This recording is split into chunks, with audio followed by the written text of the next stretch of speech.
Hey guys, Clint here. I got a chance to go see Sleeping with Other People earlier this week, and it's pretty good. So, first of all, it's a romantic comedy, and romantic comedy has kind of become a dirty word. Because for so long, it was just You've Got Mail. That was the romantic comedy that we got, to the point where they even started spoofing romantic comedies like that. You know, in the date movies of the world and crappy things like that. But then also more recently in David Wayne's film, They Came Together, which is legitimately really funny. But the point is, it's really making fun of the state of romantic comedies and how stock and silly and repetitive and tied up neatly with a little bow they all had become. Now, personally, I've always been a fan of romantic comedies because I'm a big softie at heart.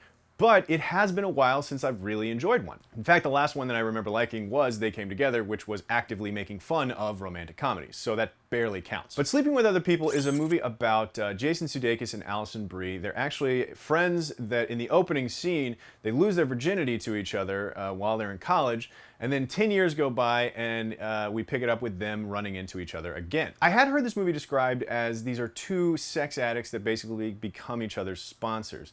And that's not entirely accurate. They're more just emotionally f***ed up characters. It's a little When Harry Met Sally-ish, because these are two characters that are clearly sort of meant for each other for some reason, and it's just about them interacting and them being friends and what their relationship actually means. Now, the movie is overwritten a little bit in parts. I have a kind of pet peeve with movies that sit down and all of a sudden there's a character saying, well, here's my thoughts on monogamy, and then it's this really sort of verbose and overly articulate description of why they sleep around. But really, that's kind of a nitpicky thing that didn't hurt the movie for me at all. But the performances are all really good. Jason Sudeikis, I think, is great. Watching this movie, I got more excited about him playing Fletch in that remake. I think that's going to be awesome. I'm not normally a big fan of Alison Brie, because she's got some sort of mannerisms that kind of just bug me, but that's because I'm an asshole, I think. The supporting cast, also really good. Amanda Peet is there. She's really fun. Jason Mantzoukas is one of my favorite comedians out there. He's very funny in it. All that to say, the movie is definitely worth going to see. If you like romantic comedies, go check it out. It's coming out this weekend in, I believe, most theaters. Most cities will be able to get it this weekend, if not all.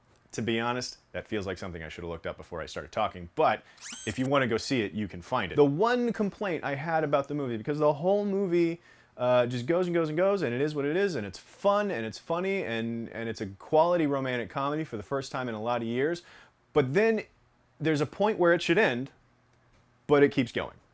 It's got about 10 minutes on the end of it that I don't think it needed. You'll know what I'm talking about when you see it. But other than that, like I said, it's a good romantic comedy. I'm excited. I like good versions of certain types of movies that we don't get good versions of anymore.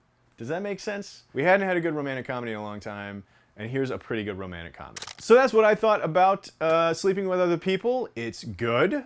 I think you should go see it. Have a good time with it. Go in, and if you leave 10 minutes early, well, that's fine. Come back for the credits, though, because there's some great Jason Mantzoukas improv in the credit roll, which is really good. So anyway, go see it this weekend. Come back and let me know what you thought about it in the comments below. If you've already seen it, let me know what you thought about it down there as well. Click like and subscribe and stick around CineFix for all of our great movie content, and we'll see you next time.